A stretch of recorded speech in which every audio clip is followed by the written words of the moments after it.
Bom dia, galera! Tudo bem com vocês? Então, hoje nós vamos falar um pouquinho sobre o nosso estudo da língua, que vai tratar sobre a pontuação, né? As estratégias que a gente tem para a produção textual. Nós estamos aí já na segunda etapa do nosso trabalho sobre gêneros literários e por isso é muito propício estudar a questão da pontuação exatamente nesse momento. Nós já produzimos uma narrativa no começo, na primeira etapa, e agora produzimos uma outra narrativa de aventura. E nós estamos vendo que precisamos ter uma noção melhor de parágrafo, de travessão, de aspas, ponto final, ponto de interrogação, exclamação. Vimos muito disso no Fundamental 1, mas vamos aprofundar agora, tá? Então vamos lá. Você já deve ter observado que diversos textos narrativos se utilizam de alguns recursos gramaticais para dar mais expressividade ao que é contado aos leitores. Nesse capítulo, vamos estudar recursos que cumprem essa função. Percy Jackson, série literária muito lida pelos jovens atualmente, mostra um herói que está vinculado aos mitos gregos antigos e também à Odisseia. Desse modo, iremos analisar alguns trechos de Percy Jackson e os Olimpianos, livro 1, O Ladrão de Raios. Quem conhece esses dois aí? Conhecem, né? Ok. Vamos retomar então a leitura de alguns excertos da Odisseia para observar recursos expressivos do texto narrativo. Ok? Então vamos lá. Pontuação. Os textos escritos necessitam do uso adequado de recursos de pontuação para serem bem lidos e bem compreendidos. Os textos narrativos podem usar a pontuação como recurso expressivo, criando diferentes efeitos de sentido. Leia atentamente o trecho a seguir e analise a utilização do ponto final. Lê pra gente aí, Eduardo, esse trecho, por favor. Da língua, né? Tá. A feiticeira. Tá. É para acompanhar a leitura, viu, gente? É para acompanhar a leitura. E eu vou pedir vez por outra para um ou outro ler aí. Tá? Para vocês irem. A feiticeira vai servir uma bebida maléfica, mas eu te darei essa erva, que deves comer antes de entrar no palácio. Depois, Circe vai te tocar com sua varinha. Saca tua espada e ameaça matá-la. Pode desobrigá-la a prometer que soltará teus companheiros e os libertarás dos encantamentos que ela soltou sobre eles. Que ela soltou, não, que ela lançou sobre eles. Como você pôde observar, a autora do texto optou por criar períodos curtos, ou seja, o que é período? É um conjunto de orações, né? Um conjunto de frases, de orações. E ela optou por usar esses períodos curtos. Em vez de deixar o ponto final lá para frente, ela foi fazendo períodos curtos, pondo o ponto final e iniciando outra frase. Tá. Com a utilização de vários pontos finais aí. Além de organizar as informações, que outras funções esse sinal de pontuação pode ter? Marca aí para mim. Ele confere ritmo aos acontecimentos, o ponto final. Quais são as outras funções do ponto final? Confere ritmo aos acontecimentos, correto ou incorreto? Começa. Não dá um certo ritmo? Diferente de eu ir diretão até o final. Sim, então coloque um xizinho aí. Atrasa o ritmo narrativo? É o oposto, né? Essa a gente não marca. Pedrinho, vamos ligar essa câmera. Desde o começo da aula, a câmera desligada. A informação fica mais impactante? Sim. A informação fica desinteressante ao leitor? Não, né? Então a gente não marca ela. Pode ajudar a construir certo suspense ou expectativa ao leitor? Sim. Não é possível compreender bem o que é dito? Não, né? Então, nós vamos marcar a primeira, a terceira e a quinta, tá? Número 2. Reescreva o texto a seguir, empregando o ponto final em locais estratégicos para obter o efeito de impacto. Faça as adaptações necessárias. Então, vamos ler essa primeira parte aí. Esse primeiro fragmento. Ulisses resolveu deixar a maior parte de seus homens descansando naquele lugar. Com um só navio e apenas alguns homens, dirigiu-se à ilha para conhecer os cíclopes e saber que tipo de gente eles eram. Péssima decisão, né? A dele, querer ir conhecer os cíclopes. Mas, enfim. Só um minuto. Agora não, nós estamos no meio da explicação. Inclusive no meio da gravação da aula. Né? Então, aguarda um minutinho. A garrafinha já é para vocês prepararem isso antes de vir para a aula. A gente entra às 9, né? Então, agora vamos aguardar o intervalo. Belezinha? Para a gente dar continuidade. Olha lá. Como é que a gente faria isso aqui com ponto final? Fazendo as adaptações necessárias. Uma das formas. Onde que vocês colocariam ponto final aí nesse pequeno fragmento? Eu vou dar uns 2 minutinhos para vocês tentarem fazer sozinhos. Beleza? Vamos usar, então, a sugestão que você deu aí, Eduardo. Ulisses resolveu deixar a maior parte de seus homens descansando naquele lugar. Aí já tinha um ponto final, né? Com um só navio e apenas alguns homens, dirigiu-se à ilha. Ponto.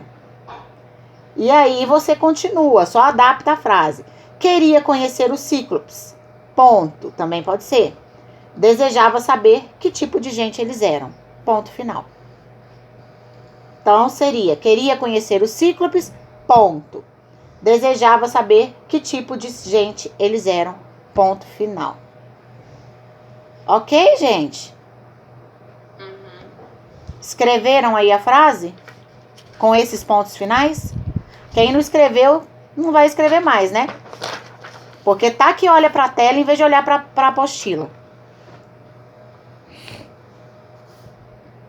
Vamos prosseguir? Marca texto. Vamos lá, Henrique?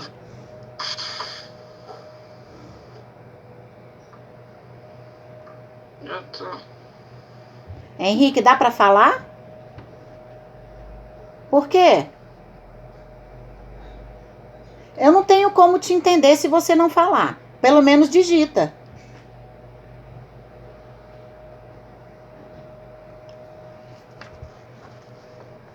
Peguem o marca-texto de vocês e grifem lá em cima, página 42. Chegamos a algumas conclusões referente ao ponto final. O ponto final, ele fecha uma ideia, uma declaração afirmativa ou negativa. Por isso que eu te falei, Eduardo, que não dava para colocar o ponto final naquele lugar que você queria, porque não fechou uma ideia, né? Ficou solto.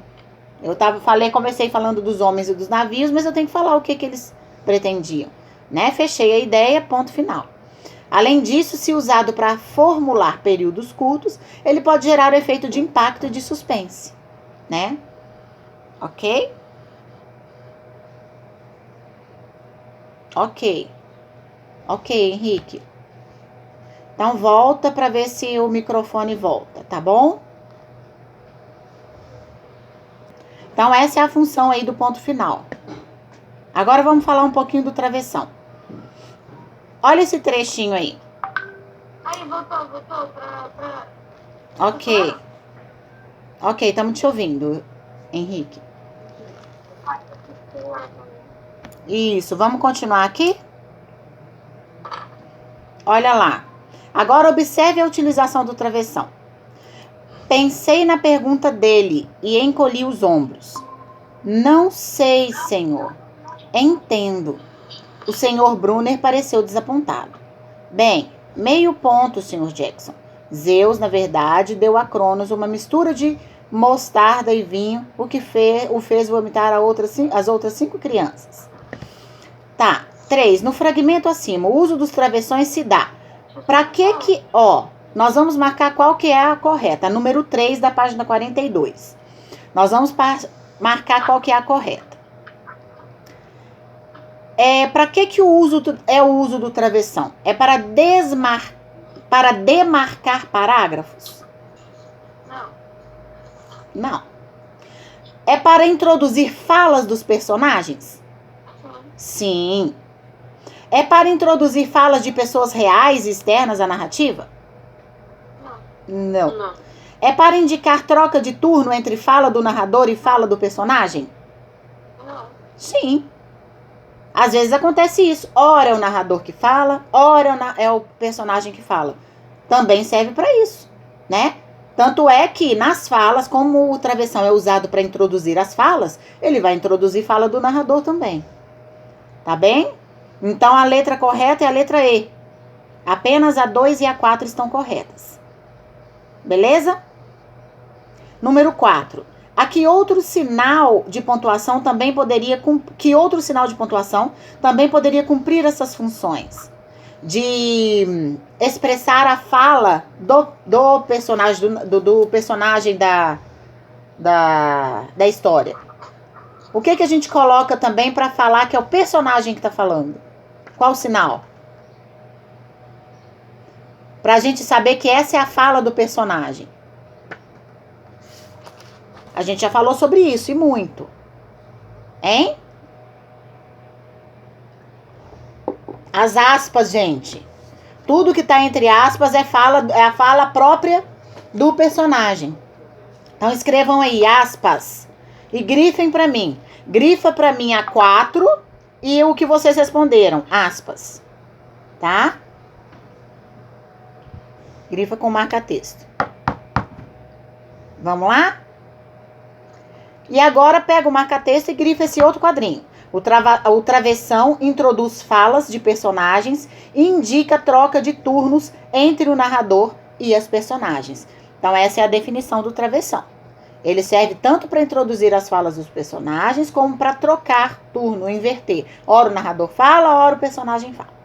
Tá bom? Então vamos analisar aí na página 43 o uso das aspas, né? O fragmento 1 diz assim: mas bateu no peito com força, dizendo: aguenta, coração, já passaste por coisas piores. Ou seja, está mostrando que a pessoa falou isso, né? A fala do próprio personagem. Fragmento 2. Ilion, outro nome da cidade de Troia. A palavra significa rica em cavalos. Por causa desse nome, um outro poema de Homero chama-se Ilíada. Ok, número 5. O uso das aspas no fragmento 1 se dá para demarcar parágrafos? Não. Para introduzir fala do personagem? Foi para isso? Sim. Para citar a fala de uma pessoa? Aí ele não introduziu fala de personagem. Ele citou a fala de uma pessoa. Olha lá se ele está introduzindo. Mas bateu no peito com força, dizendo: aguenta, coração. Né? Na verdade, ele cita a fala de uma pessoa. As aspas, elas servem para citar as falas de alguém. Tá bem? E número 4, para indicar troca de turno entre fala de narrador e entrevistado? Não, nada a ver, né? Então, a questão correta aí, a opção correta é a 3. Ou seja, para que serve as aspas? Para citar a fala de alguém. No número 6 diz assim: no fragmento 2, por que as aspas foram usadas? E no 2, por que essas aspas foram usadas? O que vocês acham? Ela fez o quê com um termo aí do trecho? Ele destacou uma parte importante do texto, não é mesmo? Ele tá querendo falar lá... Você apresenta ironia quando alguém pega e faz assim.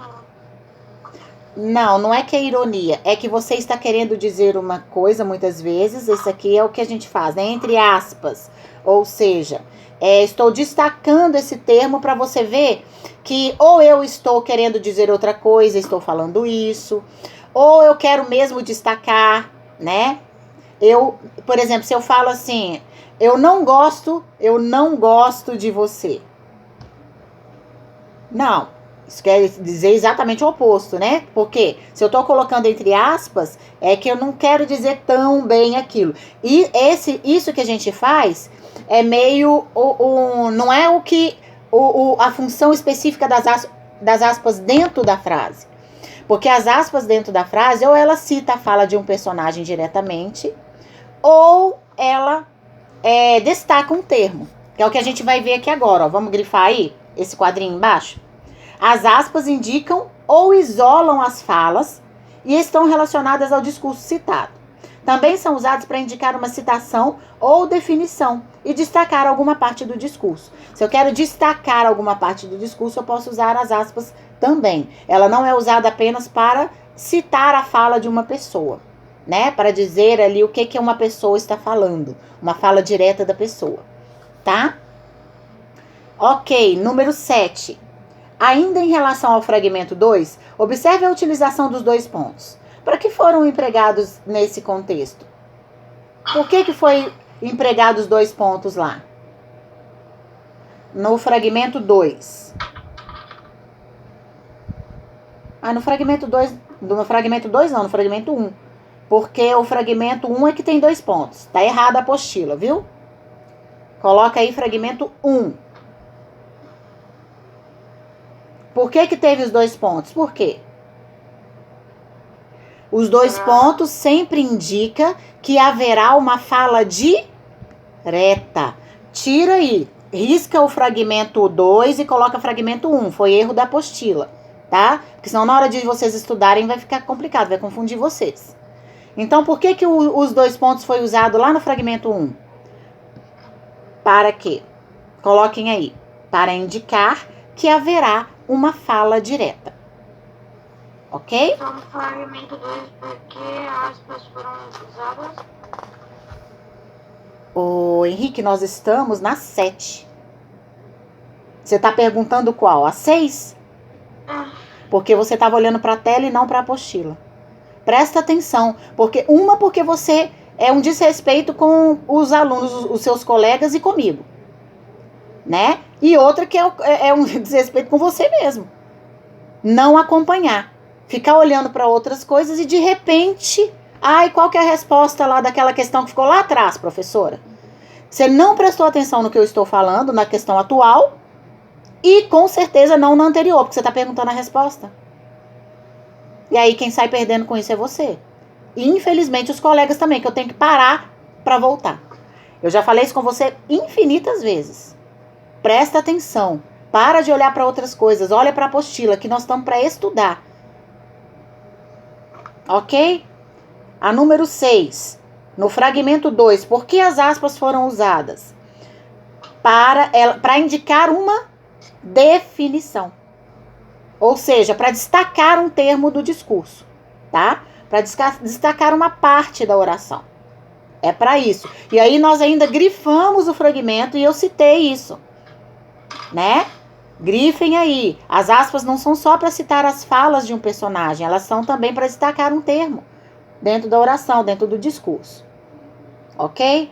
A 7 eu pedi para riscar fragmento 2, que não é fragmento 2, é fragmento 1. E os dois pontos aí são utilizados para quê? Eles indicam que haverá uma fala direta. Toda vez que eu ver dois pontos, é porque na frente vem uma fala direta, né? Nesse caso aqui. Ok? Página 44. Observe agora os dois pontos nessa situação. Saúde. Havia sempre alguma coisa que atrapalhava sua volta. Ponto.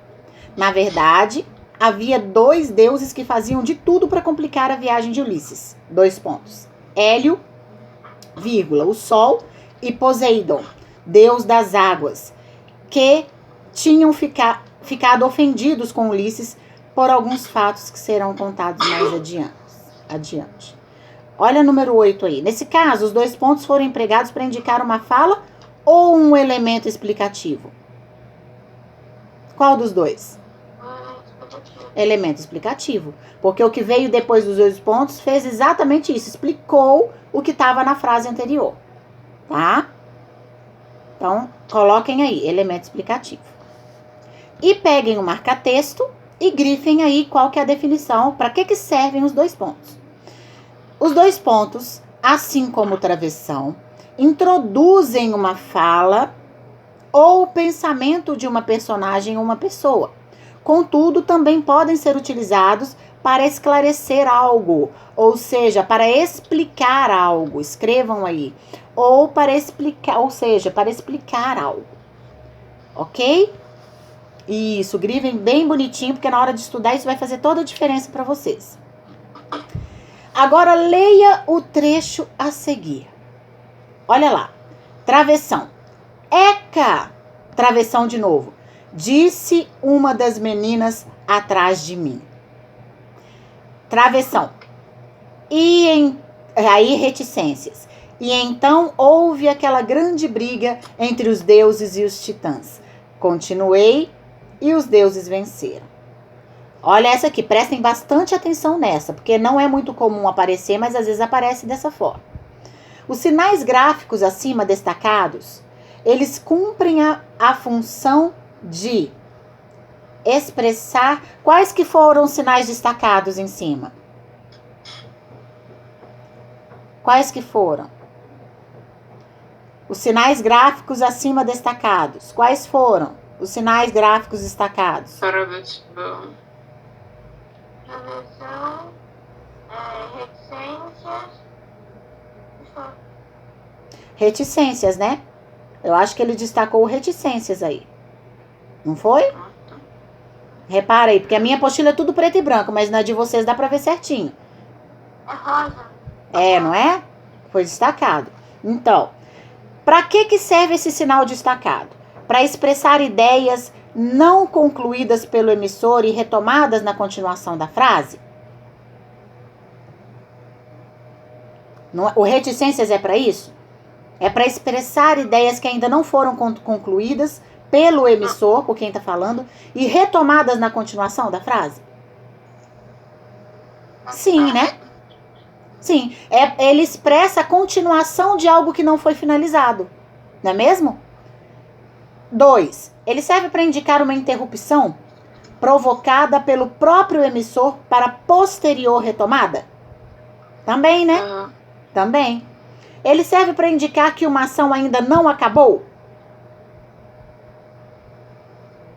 Que a ação ainda não acabou? Nem sempre, né? Na verdade, às vezes é a ideia que eu não completei ainda. Nem era uma ação. Mas a correta aí, as corretas, as que definem exatamente o que é o reticências, é a 1 e a 2. Então, a alternativa correta é a letra D de dado. Aí vocês peguem aí agora o marca-texto de novo e marquem aí. As reticências são recursos expressivos que indicam um pensamento ou uma ideia que ficou por terminar. Tá grifando, Henrique? Tá, não. Abriu um negócio aqui do nada no meu computador. Esquece do computador e olha para sua apostila, meu amor. Tá? Assim, podem ser usadas para interromper um pensamento, indicar excitação, suprimir, esconder ou retomar ideias que ficam para concluir. Tá bem? Então, grifem aí bem bonitinho para vocês não esquecerem. Deus mandou buscar o rapaz, que deve ter ficado na maior dúvida, porque se até Zeus tinha medo das deusas, imagine ele, que era jovem e sem experiência, e ainda por cima mortal. Então, nós lemos aí o trecho, empregando a entonação adequada ao sentido do enunciado. Quando nós temos uma exclamação, a gente tem que colocar uma entonação mais forte, é ou não é? Sem experiência, ainda por cima, mortal. Né? Essa é a entonação correta. Qual o efeito expressivo gerado a partir do uso do ponto de exclamação nesse contexto? A pessoa que está falando, você está achando que ela está alegre, que ela tá triste ou que ela está indignada? Indignada, espantada, né? Então, tá exprimindo aí indignação, espanto. Ok? Coloquem aí, então, a número 1. E já peguem o marca-texto, porque o ponto de exclamação acho que é o mais fácil de todos, né? Olha que tá falando aí, ponto de exclamação, sempre usado em fim de frases, confere-lhes um sentido emocional de surpresa, admiração ou susto. Beleza? Grifa bem bonitinho aí. Como você pode perceber, os sinais de pontuação podem dar ritmo e pausa às frases, bem como indicar a entonação como deve ser lida essa sentença. Sendo assim, como analisamos nos fragmentos de narrativas de aventura, no caso de textos literários, a pontuação serve também para anunciar falas, ritmo, dar ritmo, entonação e pausas, contribuindo para a produção do sentido textual. Ok? Figuras de linguagem. E aí nós vamos falar um pouquinho das figuras de linguagem agora.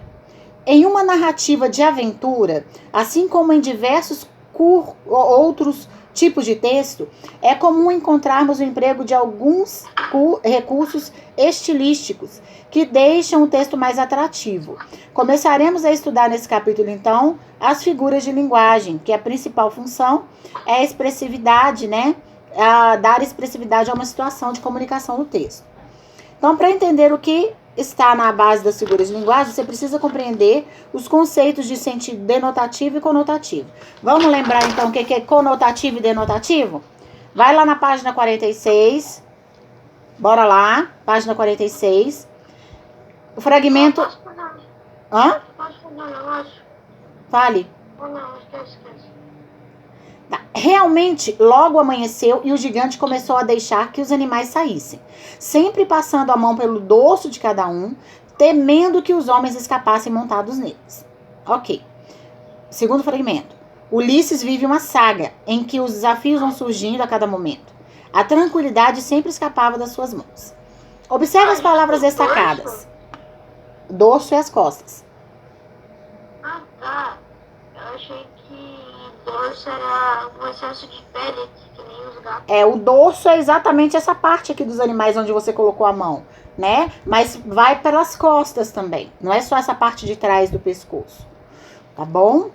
Ontem a minha gata fugiu e meu pai ele pegou mais pra baixo. Ele não pegou aqui, ele pegou mais ou menos aqui. Sim.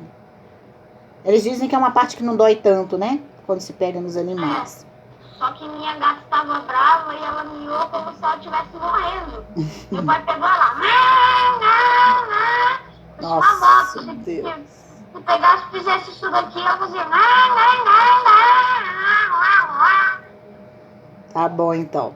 Depois desses efeitos especiais aí, do Henrique, vamos responder a número 1. Qual o sentido do verbo escapar em cada um dos textos? O verbo escapar, ele tem um sentido no texto, no primeiro fragmento, e tem outro sentido no segundo fragmento. Qual que é o sentido do verbo escapar no primeiro fragmento? E as pessoas fugissem. Isso, né? Ou seja, ele temia que os homens pudessem fugir. Ele temia que os homens pudessem fugir. O escapar aí tá no sentido de fugir mesmo, né, Eduardo? Tá no sentido de fugir. De sair, né? E no segundo?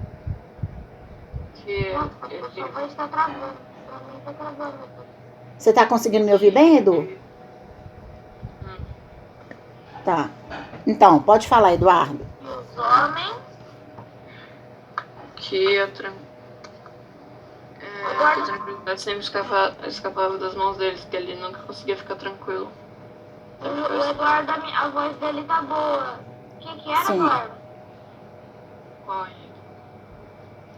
Ele com certeza deve estar na 1. Aí. Tá. Tá travando tudo aqui. Pera aí, vou repetir para você. 2, então. Qual o emprego desse verbo deve ser entendido de forma literal e qual deve ser entendido de forma figurada? Então, qual o sentido desse verbo escapar? Está no sentido literal da palavra. Escapar. Escapar, sim. Não, o sentido literal dela é fugir ou perder? Ah, tá, fugir. Fugir. Então, o sentido literal dela é fugir. E o sentido figurado? Perder. Ok? A segunda, então, está no sentido figurado, a segunda frase, o segundo trecho, e o primeiro trecho está no sentido literal. Ou seja, está significando exatamente o que a palavra denota, né? O que ela significa, tá? E aí nós vamos saber o que é denotativo e o que é conotativo. Não vamos esquecer. Beleza? O sentido conotativo, denotativo, é aquele que é empregado como a palavra realmente é. O significado da palavra é escapar, não é? E aí o texto foi escrito nesse sentido, no sentido de escapar, de fugir. Lembra que denotativo, lembra dicionário, D de denotativo, D de dicionário. Então, quando você tem a palavra com o sentido dela, que está lá no dicionário, que é o significado real dela, a gente fala que esse sentido é o sentido denotativo. E o conotativo, que é o outro, sempre vai ser o figurado. Por exemplo, se eu falo assim para vocês, vamos falar uma palavra aí no sentido figurado. Não gosto de meias palavras. Meias palavras.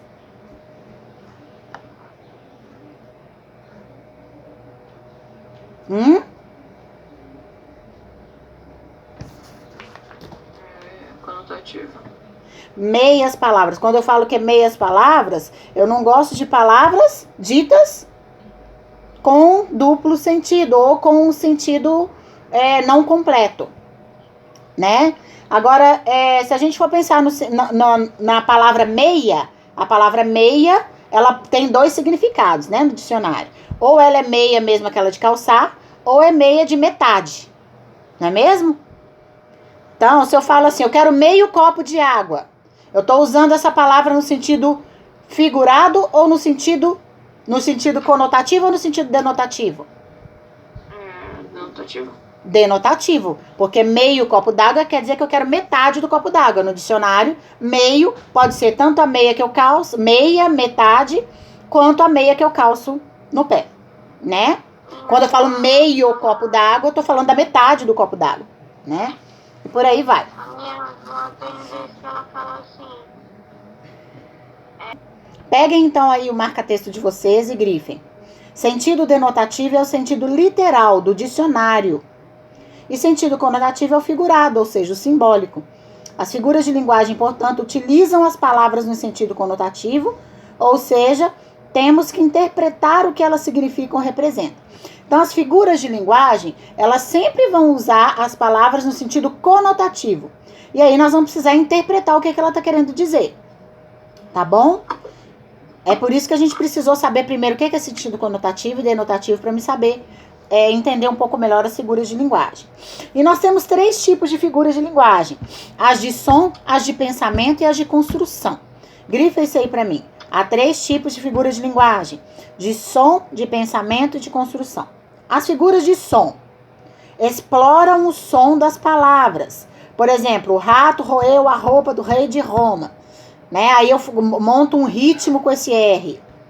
As figuras de pensamento, elas exploram as ideias. Por exemplo, é uma criança adorável, já brigou com todos os amigos da escola. O que se diz é o contrário do que se pensa, né? Tipo, ela é uma criança adorável, já brigou com todos os amigos da escola. Ou seja, ela é adorável? Não. Nossa, né? Muito, ó. Pois é, as figuras de construção exploram a construção da frase. Por exemplo, ouviram do Ipiranga as margens plácidas. É inversão da ordem dos termos de uma oração. Tipo, ouviram do Ipiranga as margens plácidas. Ou seja, quem que ouviu do Ipiranga? Tá ao contrário aí. As margens plácidas ouviram do Ipiranga. Né? Então, a seguir nós... Isso.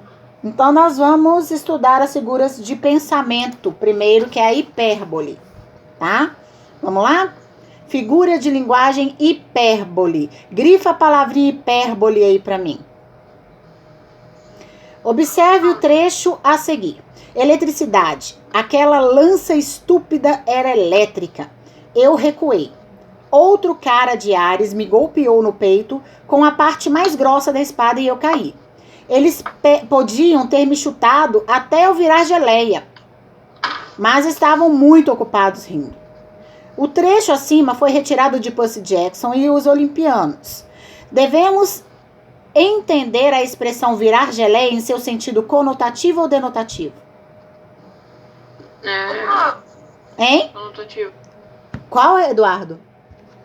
Conotativo? Conotativo. Alguém vira geleia de verdade? Não. Então tá no sentido conotativo. Ele não deve ser entendido no sentido literal.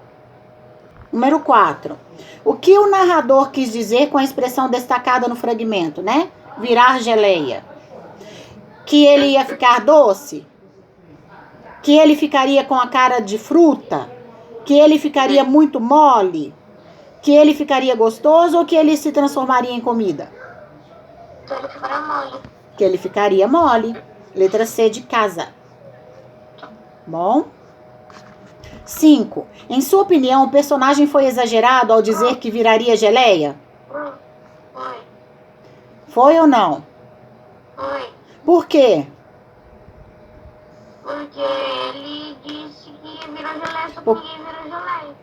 Não, porque seria uma condição muito extrema, né? A pessoa ficar mole. Não é mesmo? A condição de se estar mole seria uma condição extrema. Leia atentamente, então, o fragmento abaixo. Então, Tiresias se foi e as outras almas vieram beber do negro sangue. Veio a mãe de Ulisses que lhe disse que tinha morrido de saudade por ele e de preocupação. 6. A expressão destacada no fragmento, ela foi usada no sentido conotativo? Explica o sentido dela. Foi no sentido conotativo ou denotativo? Conotativo. Conotativo. Qual que é o sentido de morrer de saudade? Senti muita falta. Isso, senti muita falta, muita saudade, né? Esse é o sentido. Número 7, então. Qual o efeito de sentido gerado a partir do uso dessa expressão figurada? Qual que é o efeito de sentido? Ela dá mais o quê? Intensidade, né? Ela dá mais intensidade àquilo que eu tô dizendo. Eu quero aumentar aí muito, não é? Aquilo que eu tô dizendo. Então, ela dá mais intensidade. Ou seja, eu morri de saudade. Estou morrendo de fome. Né? Ela dá mais intensidade. Então, nós podemos entender o que é uma hipérbole, né? Olha lá, a figura de linguagem responsável por expressar algum tipo de exagero nos textos é chamada de hipérbole. Então, grifem aí para mim. Hipérbole é uma afirmação exagerada para conseguir-se maior efeito estilístico. Trata-se de uma figura de linguagem construída por meio do uso intencional de uma palavra ou expressão exagerada em si mesma ou pelo uso de um termo que é exagerado em relação a outro contexto. Tá? Então é o exagero, as palavras exageradas aí nos textos. Entenderam? O que é que vocês podem lembrar aí de palavra que seja exagerada no texto? Ou em qualquer... A gente falar que tá morrendo de fome já é um, né? Eu arranquei os cabelos de raiva. Alguém arranca cabelo de raiva de verdade? Não, né? Isso é uma hipérbole também. Tá? Também tem aquela lá. Nossa, eu tô morrendo de calor, me dá vontade de morrer. Isso. Estou derretendo de calor. Alguém derrete? Não. Sempre. Se jogar aço puro em mim, eu derreto daqui. Mas de calor? De calor ninguém derrete, né? Então... se no caso é calor, daí a gente derrete. Então, essa figura de linguagem é a primeira que nós estamos vendo e que seja assim, fiquem bem claro para vocês, tá? Sempre as figuras de linguagem vão estar no sentido conotativo, que é aquele sentido figurado, não é o sentido do dicionário. E a hipérbole é essa que fala do exagero nos termos que eu uso na frase, ok?